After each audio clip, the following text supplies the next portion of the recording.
As you might imagine, I make a lot of these videos because I find it funny or genuinely interesting, and there are times where it's meticulously planned out because there is something happening in the world which kind of makes sense to make a video on it because it's relevant at the time. So I suppose it's not going to be a surprise to anybody that this video in particular is being released due to the fact that the Boba Fett series is due to come out very shortly on Disney+. Now, I ain't sponsored by Disney+, but I just want to be absolutely upfront with you and tell you that that is why you're watching this video. That was the original plan, however, and I was going to release it at the same time. However, I then looked at the release date of the new show, 29th of December. I can't do that. I'm going to be having turkey sandwiches and spending 3 days on my sofa getting drunk passed out, so there's absolutely no way I'm going to make a video at that time. So yeah, my attempts to foil the algorithm have been spoiled once again. Thank you. Hello! Welcome to Brain Spill, the laziest show on the internet. My name is Tank, and today we're talking about a particularly funny story that occurred whilst filming the show The Mandalorian. So, if you watch The Mandalorian and you like the show, then hopefully you'll like the topic of today's video. It's a particularly interesting tale. However, if you didn't see it, A, you probably won't have much idea of what's going on, and B, I mean, you can stick around if you want, but hopefully I can be entertaining enough for you, either way. So, let's dive into it, my Mandalorian fans, or viewers who have absolutely no context in what we're about to discuss whatsoever. So, yes, The Mandalorian. This was a show released on Disney Plus in 2019, a spin-off series in the Star Wars universe set after the fall of the Galactic Empire, following the story of the Mandalorian, who's a bounty hunter, travelling across the galaxy by shooting bad guys and getting them sweet, sweet credits. There's also Baby Yoda, but if that's not enough to convince you to watch this show, then I don't know what is. You absolute heartless monsters.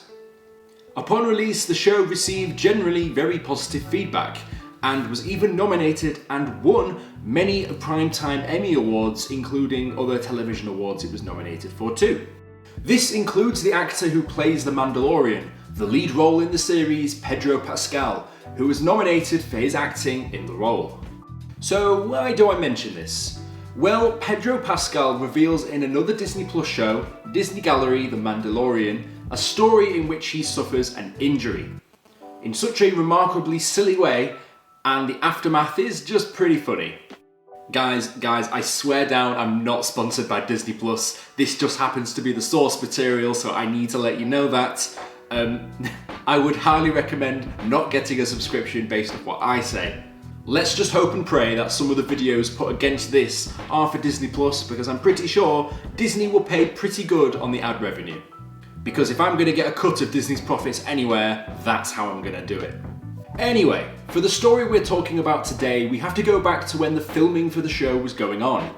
In particular, the filming of the final episode of the series, where Pedro somehow managed to crack his nose on a piece of plywood on set. Yes, the actor who for 99% of the show was wearing a mask somehow managed to break his nose. I don't know how this could have possibly happened, but it did.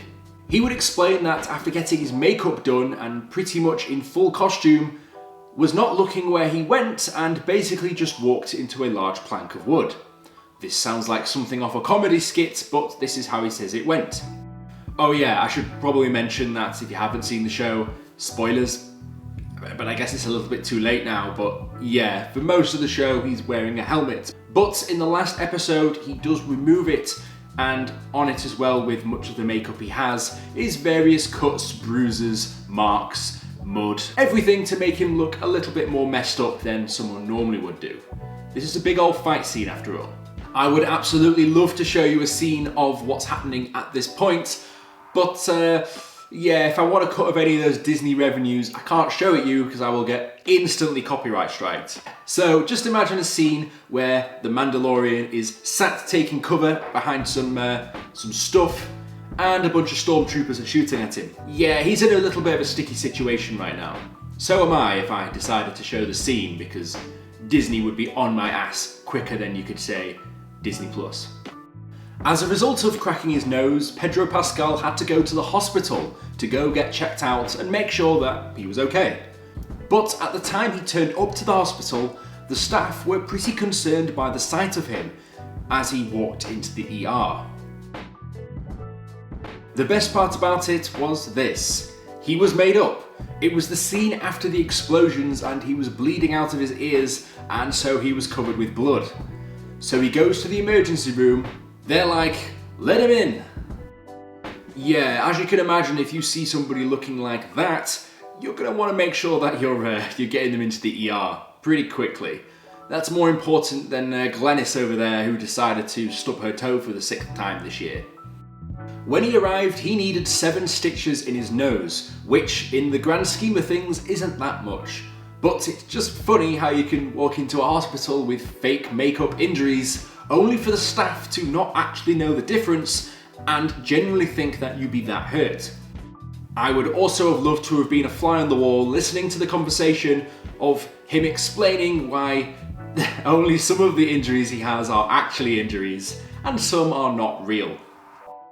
I can imagine him just being sat there and going, yeah, I broke my nose, it hurts here and here, but ignore this and this and this and this, because that's all fake.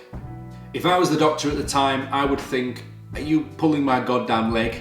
But to be honest, you have to give the makeup artist props, because it must have been very impressive, particularly up close, for them to maybe not realise what was real and what was not. Who knows, maybe the stitches and the mark that would be left as a result would actually help pull off the effect. If he went back filming, he would have the injuries to show that it looked like that might have been what was happening. You know, being in a big fight and getting injured, and it just makes it look that much more real. That is the trick to movie magic, people. If you want it to look realistic, either get some really good makeup artists or actually injure yourself so it looks that much better on the screen. Maybe I'm just thinking a bit too much into this, but maybe this either wouldn't have happened or it wouldn't have been such a story at the time if he just kept the helmet on, because nobody would really see it otherwise. But Pedro Pascal took it in stride. He went to the hospital, got what he needed to do, then went straight back to filming and carried on. The true sign of a Mandalorian. If you liked the video, be sure to like and subscribe. If you want to be notified as soon as I upload my next video, be sure to hit the bell button. And if you've got any ideas for what topics you'd like me to discuss next, let me know down in the comments below. As always, sources used in the video will be in the description. So yeah, that's kind of about it really today. Bit of a short one, but I thought it would be something interesting and funny to talk about, and also relevant for that algorithm. Look, this is the least you can do, guys. I've already been messed around with the release date of Boba Fett, so give me something, okay? Please. And as well as that, I swear that next week I have some Christmassy content coming for you guys. I think it's next week. It must be. Yeah, if this is released at the time I think it's been released, next week you should see a nice Christmassy set. And I might wear something nice for the occasion too. Seeing as though every Star Wars movie is released around December time, you could argue that Star Wars is in fact Christmas content, so I guess we're already kinda there, but next week it should be proper. So yeah, I'll see you guys in the next video. Fantastic.